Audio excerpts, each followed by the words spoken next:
All right, awesome. So I'm going to do a little intro again. Hello, everyone who's watching here today in the recording. Uh, Today, we're going to do the career prep workshop. Hope you're having a nice day, and let's get right into it. So first of all, we're going to introduce ourselves. So hi, my name is Kamal. I'm in my fourth year specializing in finance and economics at the Rotman Commerce program. And as you'll soon find out throughout this workshop, my special skill is that I can never stop talking. I can talk about everything and nothing for as long as I want. And trust me, I'm like one of those chatterboxes per se. So if you need someone to just stand and distract somebody, but just keep on talking, hit me up and I'll sort you out. And now for my co-host, Roxanne. Hi, so I'm Roxanne. I'm also in fourth year. I'm in mathematics, statistics, and Spanish.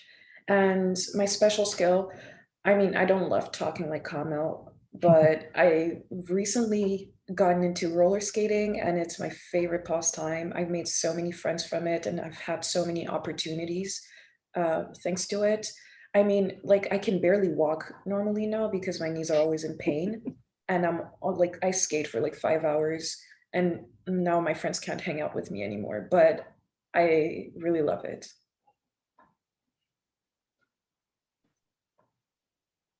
Right, so let's get into today's agenda. So first of all, Kamal will take you through the resume and cover letter toolkit, basically telling you what not to do, what to do when it comes to resumes and cover letter, and how to tailor it or not tailor it to specific jobs.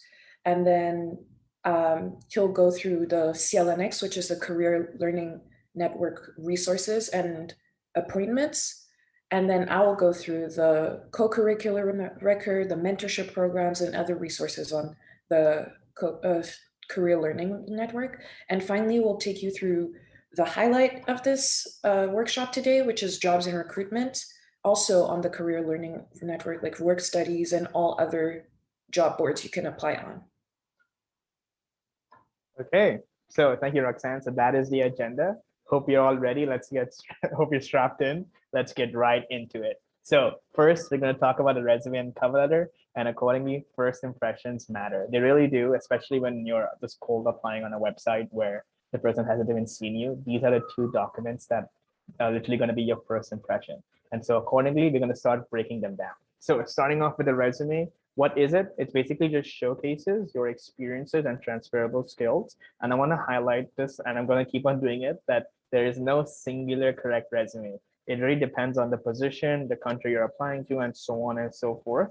But generally, you'll see it includes your education, your work experience, your extracurricular experience, and your skills and interests. And so those are the general things that I've seen. Now, that doesn't mean that there isn't any other area. There definitely could be. And what I'm going to walk you through is just a standard template. So please don't think that this is the template for everything, but this is the general template that I've seen that I've used for various jobs here, and it's pretty much worked. So looking at the standard template, you can see the four sections, the education being pretty self-explanatory, work experiences where you show your more analytical, technical side, extracurriculars where you show your clubs, your volunteering, the more softer skills, and finally at the bottom, the skills and interests part is to show how dynamic you are and to show your personality outside of just school per se. And so let's break it down bit by bit, because I can imagine looking at a resume can be a little frightening. I'm trying to start that process. And so we're going to start with the easiest section. And pretty much the education part, first of all, the header is super important. As it's pretty much indicated here, you want to put your full name and three important details. You want to put your phone number, you want to put your email address, which hopefully once you guys are able to get your UofT email address, you can use that one. And finally, your LinkedIn. If you don't have a LinkedIn yet, I definitely encourage you to make a LinkedIn profile. And we'll talk about this later too, but we actually already have a tutorial from the workshop team set up that you can watch and know how accordingly how to set your own LinkedIn profile. But now, education. So very self-explanatory. You put University of Toronto, and then this person's like me where they're in Rotman Commerce, but generally it'll be Bachelor of Arts, Bachelor of Science, and you put accordingly your majors and minors. And on the right, you have your expected graduation date, which for all of you will probably be June 2025, just assuming a typical 4-year route.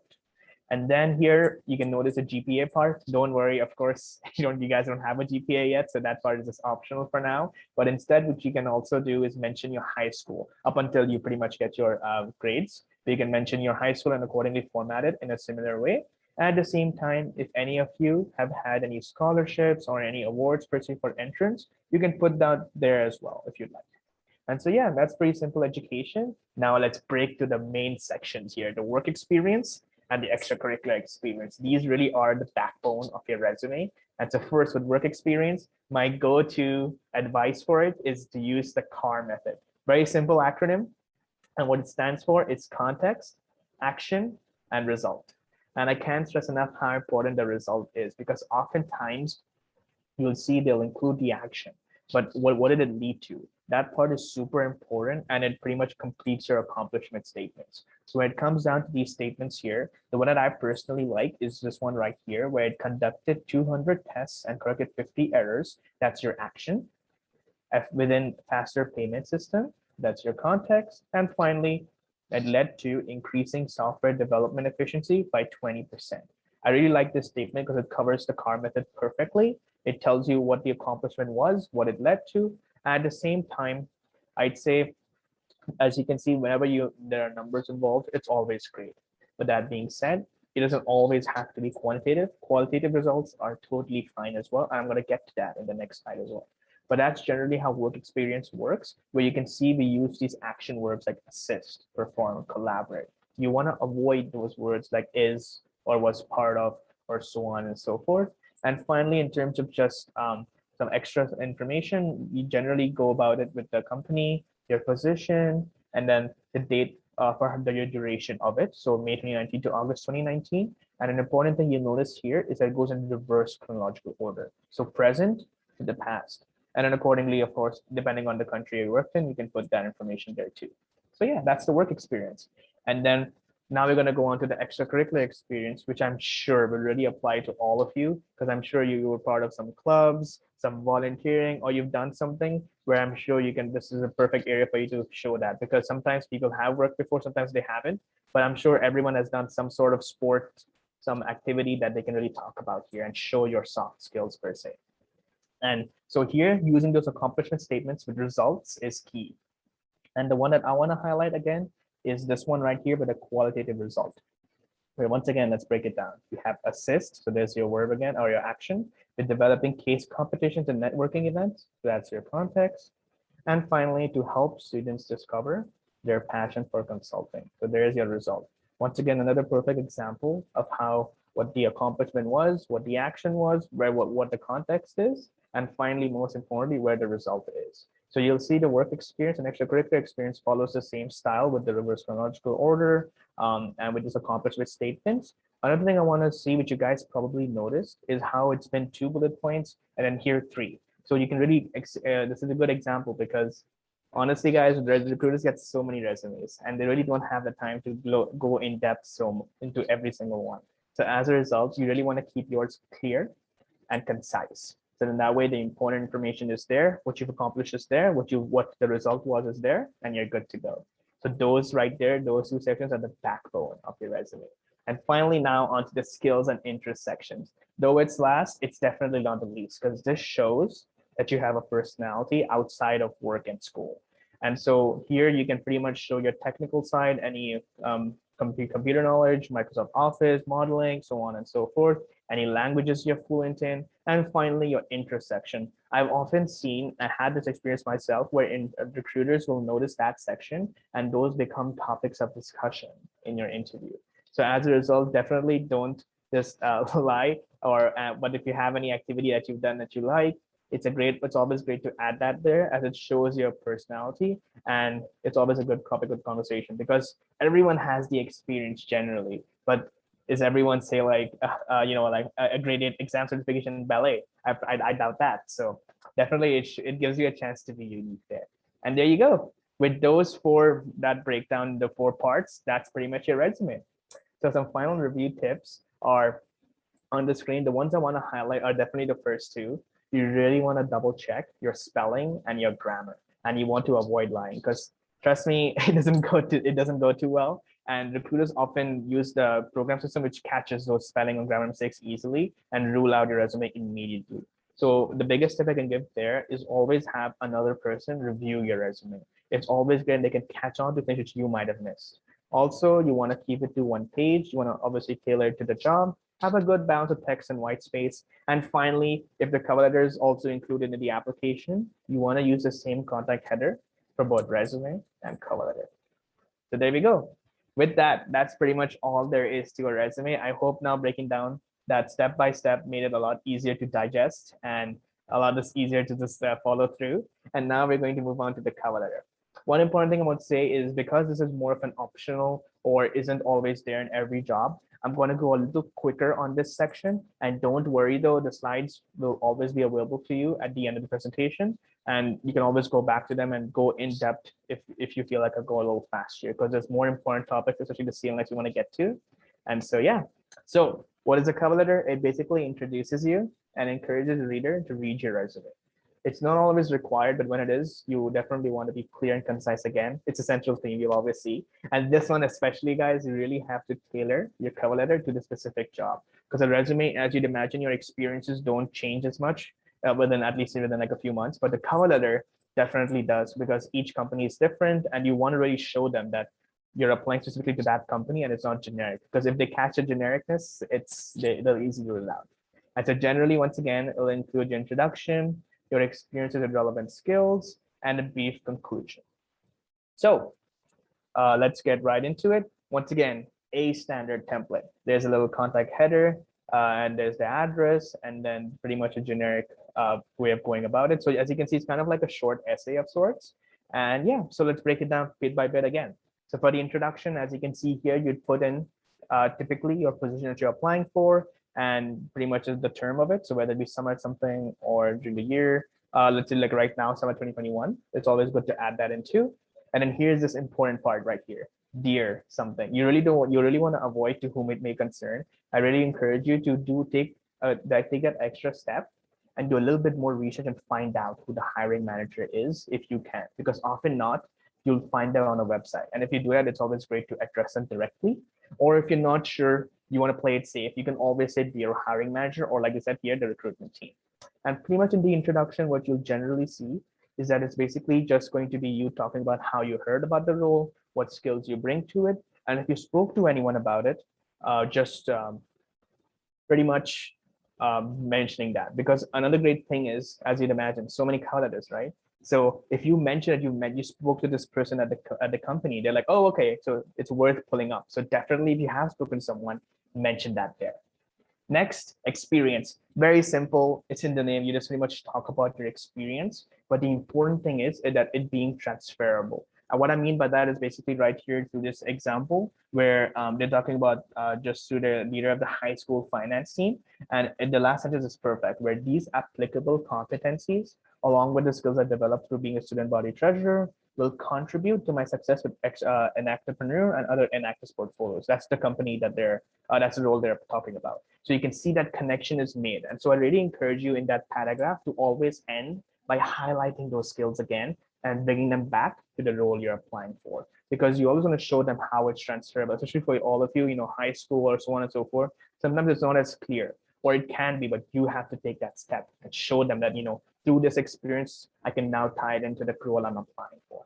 Finally, ending very, very simple, just thank them for their time. So you look forward to hearing back from them. And if you'd like, you can once again highlight quickly some of the skills you talked about. Then a very simple signature, as you all are probably used to, sincerely with your full name and a signature. So pretty standard once again. And there you go. That's the cover letter. Not too hard, eh? Definitely when you break it down, you can see bit by bit, it's not too difficult. It's only when you look at it from a whole point of view, it's a little like, oh God. But like when you break it down bit by bit, I really think it doesn't take too long. And so, yeah, pretty much accordingly, you'll see the similar theme with the review tips. And it's pretty much sticking to a typical font. You want to double check your spelling and grammar. And there it is again. Address the right person and or association. Really, guys, take that extra bit of time to research the person and address them. Avoid lying once again. Keep it to one page. Use the same contact header. And once again, at the very end, tailor your cover letter to the job. I really can't stress this one. And keeping it to one page. These are some important things that recruiters want you to not do so they can rule you out. But if you do them, it keeps them interested. So yeah, there you go. A little quick, but hopefully with that, there's a cover letter done and there's your resume done. And there you go. That's pretty much the two documents you'll generally need when applying for most positions, I'd say. And now onto the Career Learning Network, CLNX. It's UofT's biggest database in career. There's so much to explore. I really encourage you whenever you can, once you have your profile set up or your UofT email set up, to just explore it. It's so big, a little overwhelming at times, but Roxanne and I are going to break it down for you bit by bit. Once again, it's a lot easier to absorb. So first thing with CLNX, we're going to talk about the appointments. The nice thing is here in the CLNX is that there's lots and lots of appointment types. So you can really, I'd say that's pretty much there for everything, and they've broken down to different sections. The two sections I'm going to talk about are career exploration and education, and then a Center for International Experience. So first, for career education, exploration and education, the nice thing I like is that no matter which part of your journey you're in, there is an appointment type for it. So if you're in the very beginning, you just want to explore your career or career start, resource referral, there you go. If you're maybe in the middle, you found a position, but now you're just trying to edit your resume, there's resume and cover letter review, there's LinkedIn review if that's there too, or if you're trying to find a job, there's job searching. And then next step, interview prep, interview practice, and so an application review. So as a result, you can see that throughout pretty much the whole application journey, there is an appointment type available, and you can pretty much go and book these appointments very simply. And a quick little plug is that once again, the workshop team have that tutorial there for it. So you can always go there and visit it and see how it works. But don't worry, definitely take the time yourself to explore the huge website there is. And then finally, this is more for international students. Just wanted to highlight that there are two appointment types. There's immigration advising, which, as you'd imagine, is regarding to immigration. Many of you probably traveling to Canada. You can definitely check them out. And then one that I use myself is international transition advising, where basically, if you have any question in regards to your study permit, how much you can work on campus or off campus, so on and so forth, these people know their stuff. And I can personally attest that they really helped me kind of figure out exactly how much I can work, and or like what I'm eligible for, and so on and so forth. Because I'm sure that question probably pops in your mind, like, can I work at this place? How many hours can I contribute? So on and so forth. And so they're great on that. And once again, as it says on the slide, the tutorial on how to register will be provided. And so, yeah, there you go, guys. I talked a whole lot about a lot of things, but that's it from my part where we've talked about the appointments. I'd like to pass it over to Roxanne now. Thank you, Kamal. That was very detailed. I really appreciated it. So I'll start by talking about the co-curricular record. So the co-curricular record is basically, it's honestly kind of like a resume, but then for your extracurricular activities and workshops and work study positions that you've had here at UofT. The co-curricular record also comes with like a directory, which is basically list of all the possible activities, clubs, workshops, like that you can possibly be involved in here at UofT. And I will take this time to plug in the CCR mini tutorial, also made by our workshop team. They're stars, honestly. If you have any question about how it works, they explained it pretty well in that tutorial. So this is what a sample record looks like. During our practice runs, I said like this was my name on it, so I don't know why I blurted out. So, like y'all can know my government name, that's fine. But as you can see here, like it shows like the training I've participated in, like the equity and diversity training. I was an orientation leader last year. I was a committee member 2 years ago. There's more obviously on my co-curricular record, but this is all the screenshot could fit. And yeah, so this like basically to add a position to your record, you'd click on add on position, obviously.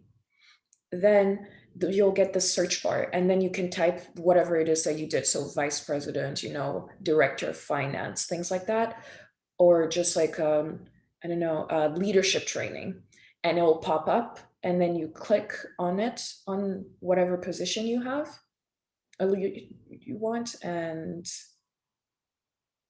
then like this is what will appear.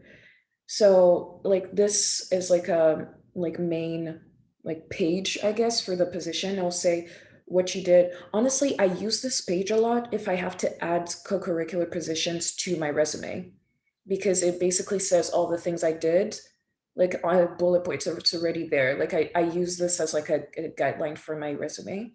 Yeah, so to add the position to your record, just click on add the position in blue, and voila, you're done. That is it for the co-curricular records. Now moving on to mentorship. So UofT is very good with mentorship.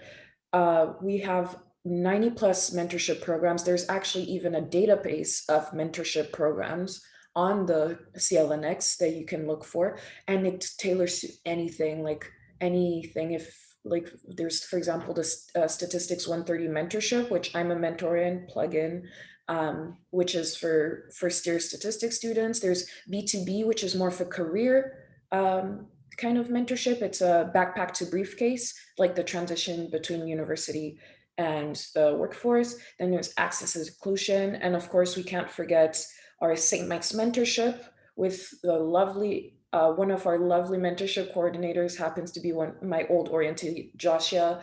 I love her so much. But yeah, that's also a really great program, really fun, especially when you're in first year. Now, before we get into the jobs and recruitment section, in the chat, is anyone planning on working, getting a job while they're at UofT? Wow, already, wow. I'm personally, yes, because we need to get that bag. We need to secure the money. We Secure the are bag, yeah. exactly secure that bag. We are broke college students. Well, not really, but like we need the money, of course. Yep. And like experience is also really good. Yeah, Precious gets me. Precious Yeah, my Precious gets homie. it. Yeah. Yeah. And also you can also be unsure, by the way. Don't worry, you don't have to Yeah, force yourself to work, but definitely be that's open to it. exactly. That's totally fine. In my first year, I did not want to work because I still wanted to get my bearings at Mhm. here at UofT. And it's only after second year that I started applying to work studies. Yeah. Pretty much honestly, same here too. And fun fact, it kind of ties in mentorship too, where one of the mentorship programs is called the First Year Learning Community. And if you're a mentor there, you actually get paid too. So there you go. It gets mentorship and getting money. So Right. win-win. Yeah, exactly. I get paid for my mentorship too. See, look at me getting. Next thing you know, I'll be on a yacht. Right. Thank you, Kamil. Awesome. Okay. Right. So I guess we'll start with explaining in general what you can find on the jobs and recruitment tab of the CLNX.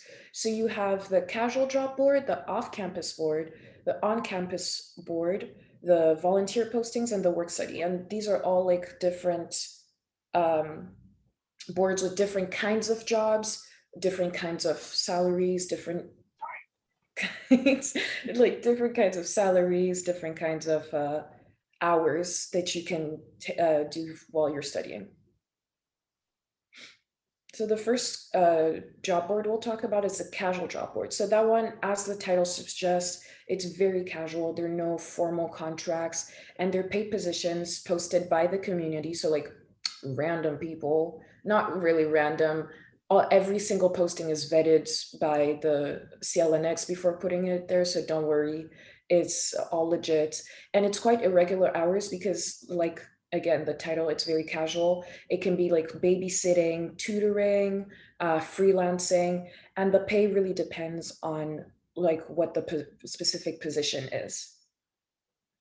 Then we have the off-campus jobs, which are paid position posted by real life employers like Royal Bank Canada, Bell Canada, Altus Group. And these are like actual jobs, like they're like part-time, full-time internships. And most of the time, from what I've noticed, like employers tend to look for senior undergrads, so like third years, fourth years, or recent grads. But there are some companies that take like the junior, like first years and second years. Every company wants to say to like build up their staff. Take them young and make them into full-time employees eventually. Yeah. And a good thing I just wanted to add is you can also filter through for the year you're in. Right. So you can accordingly just see the specific one that applied to your year. Right. But go ahead, Roxanne. Right. The CLNX is awesome when it comes to filtering. You can filter in based on the hours you want to work on, what's your expected salary, where you want to work, if you want to work remote, if you want to work in Toronto, Mississauga, everywhere.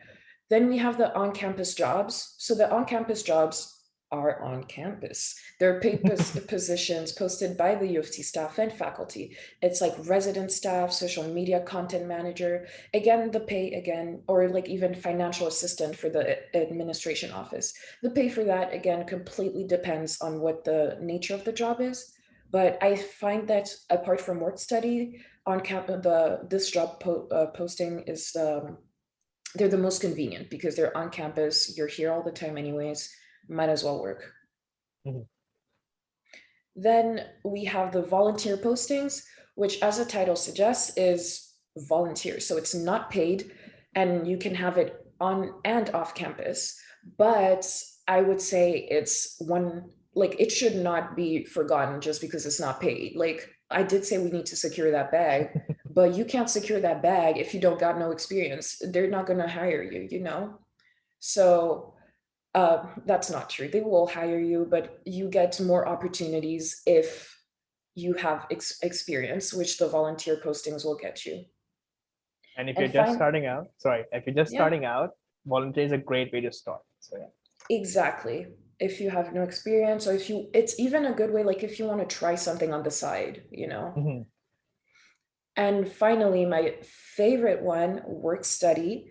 So the work study, like this one, I'll break it down way slower. So for work study at UofT, it is designed for students. Like it's designed so that you can really study, like actually focus on your study, but still make money on the side. So there are two main program periods for the work study program. The first one is the fall winter program, and then there's the summer session of the program. So like I said, these are paid, these are on campus, and you can also add them to your co-curricular record. And in general, they tend to pay $15 an hour. And because it's work study, emphasis on study, you have a maximum of 15 hours per week.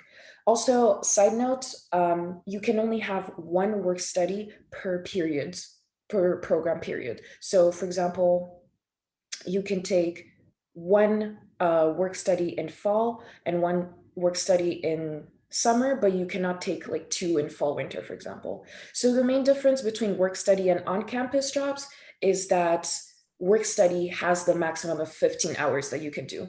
With on-campus jobs, they could go, like, I think I've seen one go up to like 24 hours per week, or I'm not sure. Yeah, they're pretty high in terms of like workload, but work study, they really emphasize on the fact that you're a student, so there's a maximum number of hours that you can take. So another important thing to check with work studies is if you're eligible. So some of the general eligibility requirements are that you have to be registered as a degree student at UofT, Mhm. so you need to be working towards a degree. Um, any international students and domestic students can do a work study, but like I said, you can only have one per program period, and you cannot take a work study if you are doing a co-op. And also, students of the School of Theology, Mhm. they can't take work studies. As more specific course load requirement, eligibility requirements for domestic students, if you want to take work study in fall winter, you need to be registered in at least 2 credits for the entire year. So it could be 0.5 in fall, 1.5 in winter, for example. And in the summer, for domestic students, you need to be registered in at least 0.5 credits. And then for international students in the fall, you need to have a full-time course load and be eligible to work in Canada. And in the summer, it's also just the 0.5 credits like domestics, but also then again, you have the eligibility to work in Canada. Awesome. Right. So this is what it looks like on the CLNX when you click on a specific work study position to apply. This particular one is to work with Emma, who's here present today, I'm pretty sure. And it's for the student life programming assistant. It's like, as you can see, it shows like the number of positions that are open, available, hours per week that you'll spend on it. See, it says credential level, but for work study, it's not really relevant because all work studies are meant for us. So don't worry too much about that. When it comes to work study, it's more relevant for off-campus jobs and on-campus jobs. Then you have what you need, the qualifications you need, and the description of the job. And at the bottom of the page, I'll probably say something like what you need to apply. So like cover letter, resume, portfolio, depends on the position. And for the work study, one thing I should mention also is that the application period for the fall winter session goes from like mid-August until the end of September. And the application period for the summer ones goes from mid-April until the end of May. Right. With that being said, I think we've pretty much come to the end of our presentation, but Kamala and I have compiled this extensive list of resources. Well, Kamala and I haven't compiled it. The workshop team did all of the work. All I had to do was make pretty slides. So as you can see here, the resume and like you have the resume and cover letter or interview prep resources, like the toolkits. On this career learning network, you have the resume workbook, the resume cover letter toolkits, interview strategies document. Also, one good thing, the CLNX also has plenty, when I say plenty, I mean plenty of workshops about resume, about career, how to be a leader, anything you want to learn, like, like CLNX provides, or even academic success. You can find these kinds of workshops on the CLNX to register on. Then you have your career resources, the CLNX. There's the work study program that I mentioned before. There's probably way more information that I could probably ever tell you from the top of my head on that page. You should check it out. There's career advising appointments that Kamal was mentioning earlier. The backpack to briefcase mentorship program that I also mentioned earlier, if you're interested in taking a, active role in your career. Then there's a Sydney Smith Commons has the after graduation resource, which is a wonderful resource to get you, get your creative juices flowing when it comes to thinking about what you want to do after school. But I mean, y'all just started, so don't worry too much about it. But, it's a nice thing to keep in mind at the back of your head. I should have kept that in mind last year. Now I'm, I'm reading all these resources, trying to find out what to do. Then you have the Career Navigator, also awesome resource that can help you kind of pick what kind of path you want to go on. Okay, and then I'll continue here for the resources. One thing I want to stress again is, as you guys can all see, they're all underlined because they're all linked. So when you get the slides at the end, all the things Roxanne and I've been talking about, you can click on the words and they'll take you to the website we're talking about. And so once again, they're already in the chat, but in case you want to look at them later, the CLNX mini tutorials are right there, finding events and workshops, which contain the appointments, finding the job postings that Roxanne talked about, CCR that Roxanne talked about as well. And then moving forward from that, for people in Rockman Commerce like myself, we actually are a little special. We have our own RC portal too, which is basically just more specific for Rockman students. For those of you not in Rockman Commerce, I'm sorry if you don't have access to this. But don't worry, the CLNX does, it's the bigger one, so it's not like you're losing out on too much. Then LinkedIn. I want to take a quick second to just talk about this again, guys. Really, it's basically just your gateway to networking with various people. And I know it can be a little frightening at times because people you just don't know, or sometimes, it's just a little fake, honestly. And I think what really helps me kind of do it is that there's lots and lots of UofT alumni who are on LinkedIn. And what really helped me kind of network on LinkedIn was just making that profile and just reaching out to them, because all of them have been in your spot, in my spot, and many people's spots throughout the 4 years. And so they can really relate, and they're very easy to talk to. So I really encourage you to definitely make the profile there, because not only for the people, but also for the jobs. You'll often see job postings come up, which you might not see on CLNX or on the RC portal. So I really encourage you to do that. And once again, big shout out to the workshop team for making the LinkedIn mini tutorial that basically walks you through how to set up your profile and what LinkedIn's all about.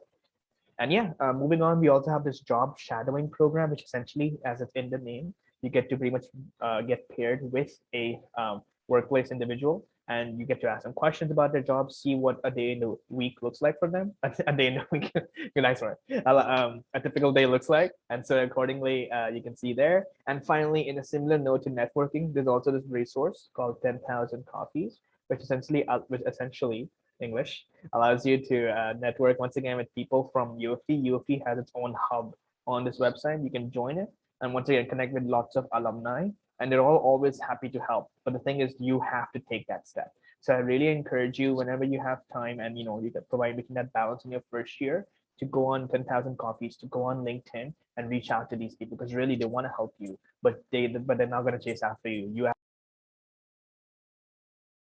You have to be the one to message them, and accordingly they'll help you out. And so then also with career prep, obviously job boards as well. There's CLNX obviously, and there's the RSA portal, but also there are general job boards too. So I've linked here Indeed Canada and also Glassdoor Canada, where once again you'll see lots and lots of postings. The benefit of CLNX is that the postings are specifically tailored to the year that you can filter or for alumni, so on and so forth. Whereas on these typical job boards, it can really be anything, ranging from an entry-level role to someone very experienced in a vice president role. So yeah, those are pretty much the additional resources. And now it's time, guys. I told you to hold off on your questions till now. Now is that time. It's Q&A time. So go ahead, feel free to type your questions into the chat. It can be really about anything that we've talked about so far. And once again, I want to stress that there's no dumb question. Please feel free to ask me or Roxanne or anyone really, anything you'd like. One thing I want to just quickly stress also is Roxanne mentioned it, I just want to repeat it again, is for work study, guys, you really have to make sure you're doing a course. That's the huge difference between a work study and an on-campus job. Like right now, I'm doing an on-campus job where I'm looking for the Faculty of Social Work for the summer, and I'm not taking any courses. That's an on-campus job. But work study would mean I'd have to take that 0.5 credit during the summer that Roxanne was talking about. But yeah, we'll pretty much answer your questions now. All right, perfect. That was a fantastic presentation. Thank you both. We have a lot of lovely questions in the forum. So to start, the first question is, how can you make a great resume with no internship or work experience? Okay, I'll take that for sure, since I was literally in that spot coming back in my first year. Same thing, no work. I hadn't worked before, and no internships either. And I'd say that really just that's why I stressed how I gave you a standard template. And my advice would be to really showcase your extracurricular experience, because I'm sure you probably were a team captain, or you did some sport, or some chess, for example, or like volunteering. Any student group or club that you are part of, that's extracurricular experience really. Or any project you did too, that also works. I'm gonna be very techie, but like I've done like say an investment proposal. That's like super tech. This is like in third year, but like that also counts as an as like work experience, or sorry, extracurricular experience. So really extracurricular experience is anything that you kind of didn't get paid for, but it's kind of like relevant experience. So I really encourage you to like do that reflection, and when what you've done in a few activities in high school or some projects, or if you haven't done them yet, do them. There's like so many online. And so pretty much go for it there, and hopefully accordingly through the steps we broke down in the slides before, it'll help you kind of start there. And of course the appointments are great too. So make sure you go there and they can help you out with that too. Roxanne, do you have anything to add? Sorry. No, I think you covered. I'm not the resume expert. You are. Okay, all right, I'll handle that. My friend okay, made my resume. Okay, all right, okay, awesome. Okay, so I hope that answered your question. Joseph? Yep, great answer. On to the next question here. It says, how do you, in quotations, show off without bragging or coming across as self-conceited? Okay, so I'm sure that's probably tailored to the resume and cover letter part again. And that's an excellent question. I'm very glad you asked that, because you don't want to show off, but you also don't want to be too modest. You want to really pretty much showcase the accomplishment you've done. I'll speak about resume mainly because that's the more common one. And I'd say for resume, just use the CAR method really. And that's pretty much just, the context, action, and result. I think showing the result of something isn't really showing off. It's just showing your contribution really. Now, I wish I could give you a specific example per se, but it's really depends case to case, like the showing offness. But definitely I'd say another thing which helps is that if you've been part of a club or say a job or whatever, right? Speak to a peer about it. Show them this statement. And do you think, is that fair? If they say, yeah, that's fair, you actually did that, and that was result, then hey, you're fine.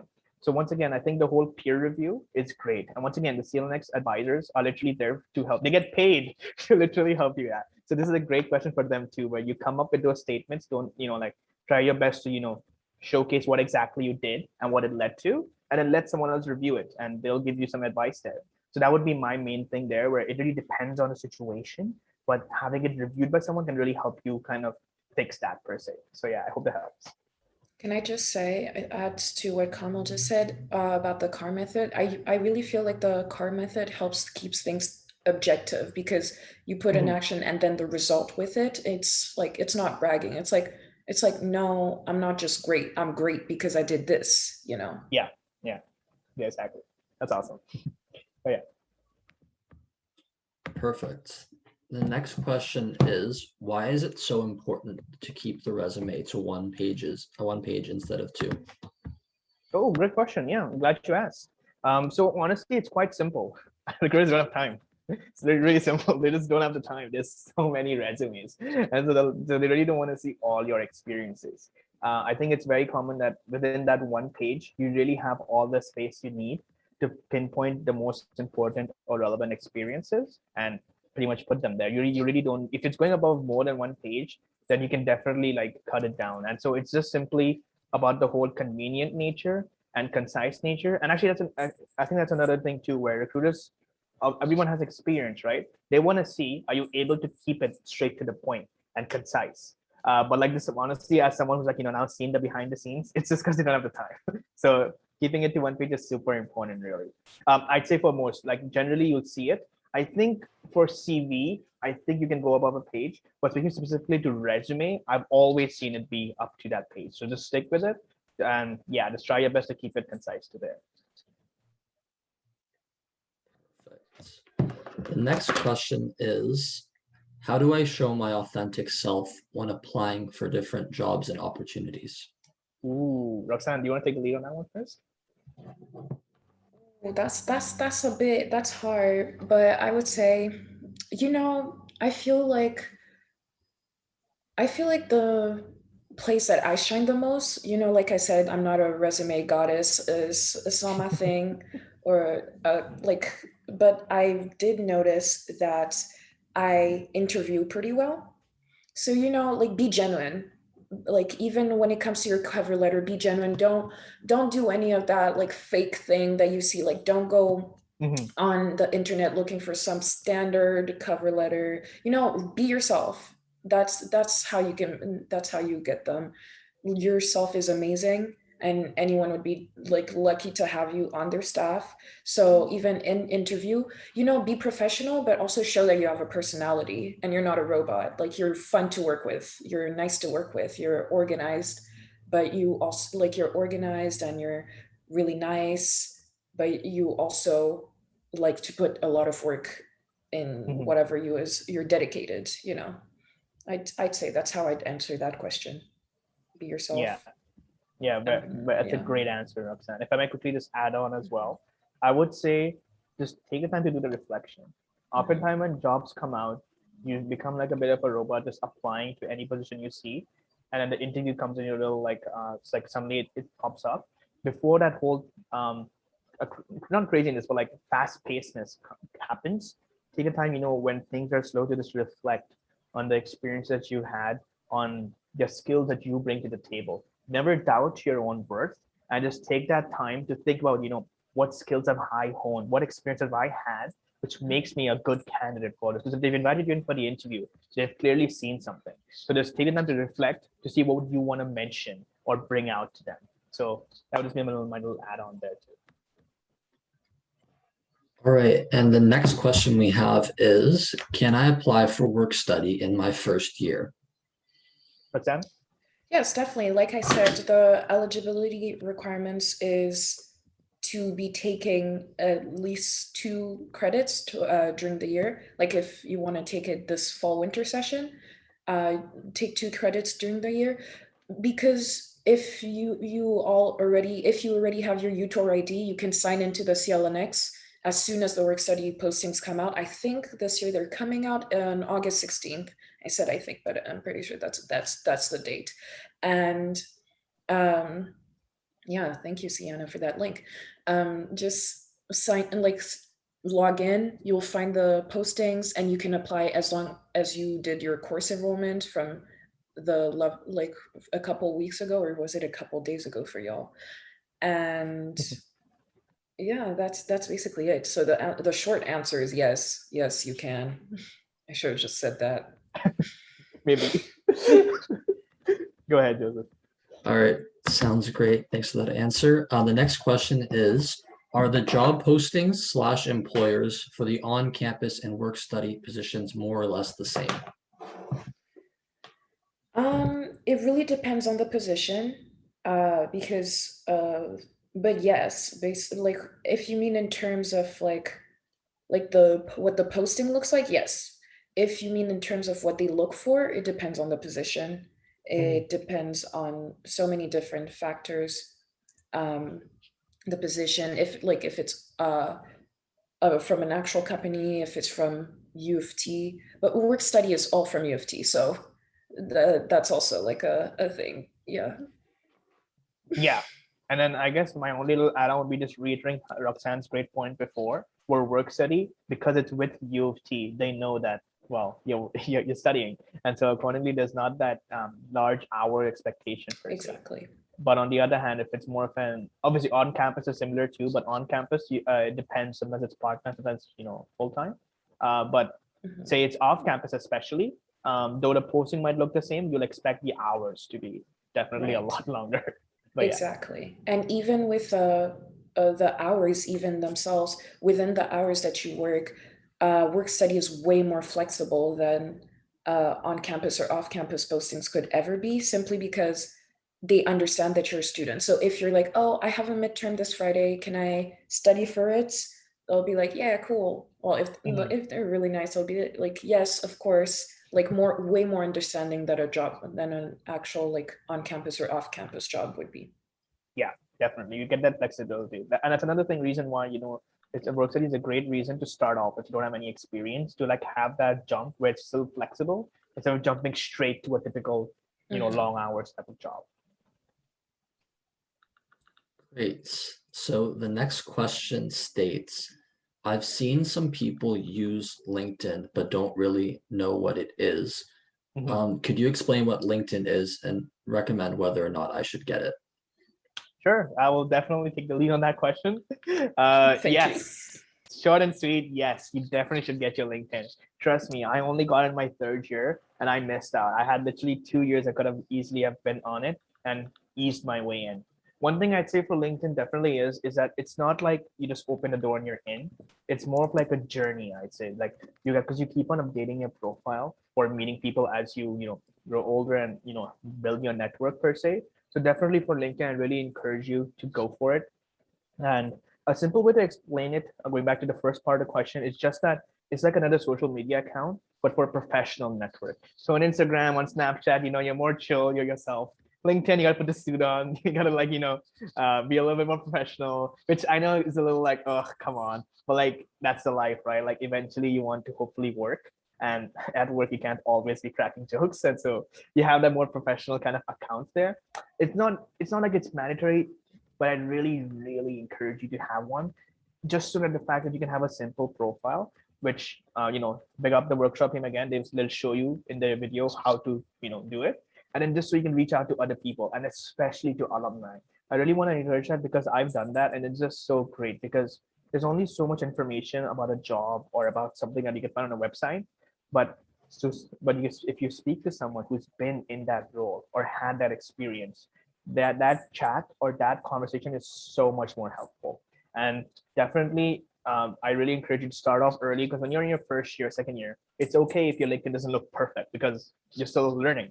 So definitely as early as when you want to start, and then keep on improving it. And like I mentioned before, you have a tutorial video and you have a LinkedIn review by CLNX once again, where people literally get paid just to review your LinkedIn. So you want to go there and they'll give you some advice and keep on improving it. And yeah, just don't over stress about how the profile looks. Have the experiences you've had, showcase them, show the results, and you're good to go pretty much. I also appreciate how you mentioned our LinkedIn tutorial video. I think someone put in the chat before. Really great resource, so I recommend you take a look at it. The next question we have from the chat is, for international students, are we approved to work with a regular study permit visa?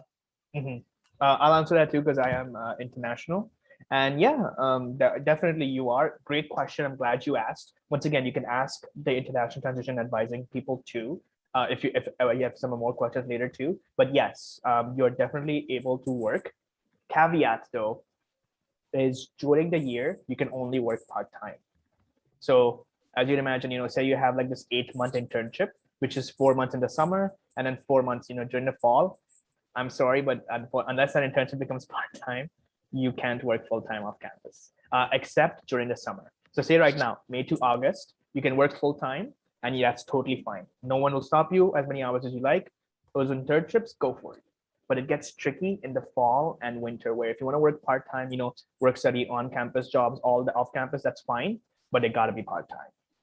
I believe based on your study permit, you're not allowed to actually work while you're studying. Sorry, you're not allowed to work full-time while you're studying. So yeah, I hope I kind of answered it. So long story short, summer, go for it. Everything's on the table. Fall and winter, you unfortunately are limited to part-time jobs only. And don't worry, work studies all are technically part-time, so don't worry about that. And yeah, most UofT jobs are what they call casual, which are obviously, like Roxanne mentioned that too, but basically what casual is just like, how many hours you put in. So you can make that work within your schedule too. But yeah, good question. Great. So the next question that I have here is, going into first year, it can be a little bit overwhelming to think about all the new things I have to think about, whether it be classes and things of that nature. How do I kind of stay grounded and not get too worried about like looking for jobs and balance that as well? An amazing question. Roxanne, would you like to lead on that first? Sorry, I didn't, like, you cut out for me. What was could you just repeat the whole thing? Yeah, for sure. So essentially just how do you kind of balance transitioning to university while also thinking about your future and jobs and stuff? You know what? I don't know how y'all work, but I feel like I work in a very peculiar way, where like I give myself time to think about these things. So like I'm like, okay, I'm a student. I'm focused on this and that, my program and whatever, extracurriculars. But then I give myself like an afternoon, for example, where I'm like, okay, now today, let me focus on jobs. What am I looking for? What do I want? What positions am I open to? Which positions am I not? And then I look for jobs on Indeed. That's Kamal linked earlier. Mm-hmm. And yeah, like it's also like, for example, one time I was like, okay, now it's time to sit down and make that LinkedIn profile. I didn't end up making it though, but I will use that amazing tutorial to make one. And yeah, that's all I have to say. Like, organize your time properly.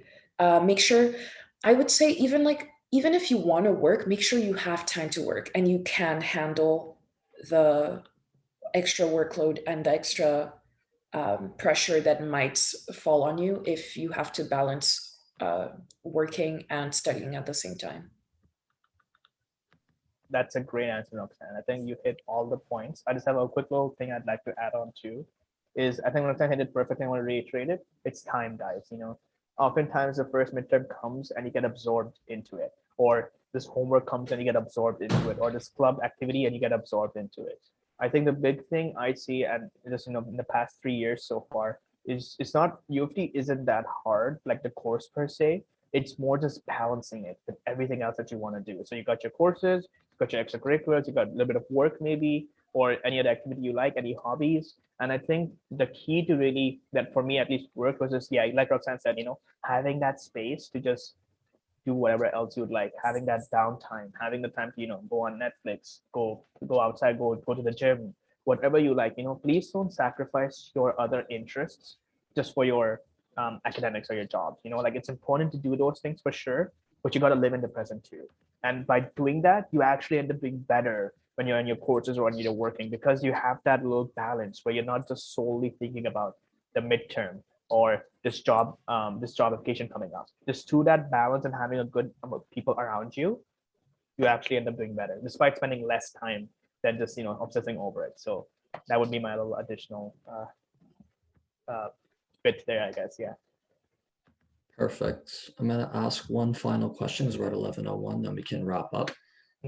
It's just leaving the floor open to any final piece of advice that either of you have for first years entering university, whether it pertains to work or anything in general. Roxanne, would you like to go first, or do you want me to go first? Yeah, I guess I can go first since you just spoke. Okay. But I would just like to say, you know what? You do you.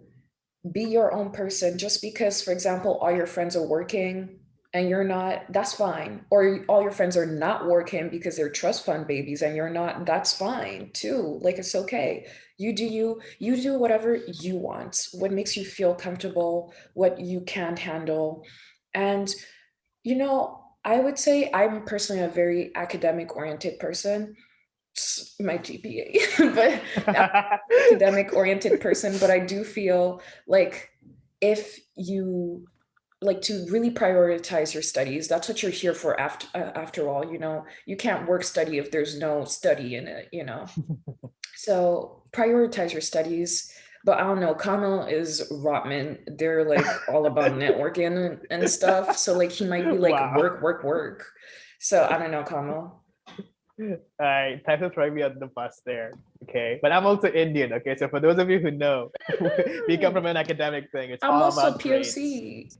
Yeah, I know. But like, trust me, like Indian parents. Oh my God. So that's another story. But anyway, yeah. So my advice would be for those of you entering in your first year. I think Roxanne touched upon it greatly, and it's a similar point too, where just don't get absorbed. I was going to repeat that again, because trust me, someone can tell you, but until it happens to you, like it did for me in my first semester, and then I pulled myself back, I actually ended up doing much better.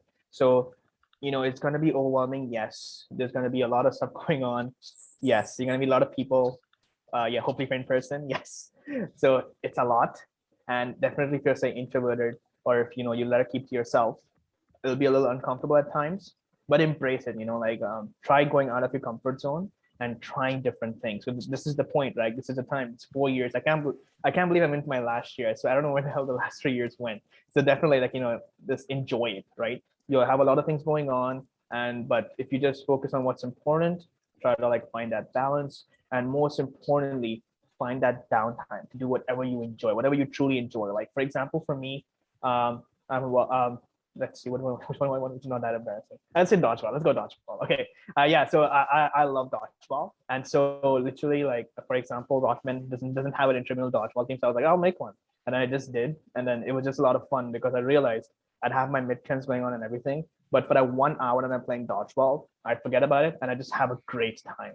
And so that would be my big advice. Where I know wherever you might come from, you might have that academic focus, which is fine. You want to have that, obviously, but then also just make time to just de-stress. That could be anything you'd like. And yeah, it's, enjoy the whole journey. And the last thing I just want to iterate again is Roxanne's great point, where you do you, really, guys, because you'll see people doing lots of things. When you go to your classes, you'll be surrounded by so many people, and do I want to copy them? And the thing is, no, just be your own self. What works for them might not work for you, and just discover, go for it and enjoy that journey. That's phenomenal advice from both of you. Thanks so much. We are now at 11:05, so we'll wrap up our workshop for today. I will pass it off to Sienna to close. Thanks, Joseph. Well, I just really want to thank Roxanne and Kamil for all of their hard work on today's presentation. And a reminder that next week we will be having our Getting Involved workshop. So like Kamil and Roxanne were talking about, this is another way to build up your resume and gain experience. It's by joining extracurriculars or sports or other things to get involved on campus and also find your community here at UofT. So just a reminder that yes, the recording will be posted, the slides will be posted, and FAQ will be posted, and there will be an announcement on Quarkus when everything is ready and up for you. Thank you so much, everyone. Additionally, we'll be having a follow-up Q&A this coming Wednesday at 9 p.m. with the workshop marshals. So if you think of any more questions, you can come back and ask them. Thanks so much, everyone.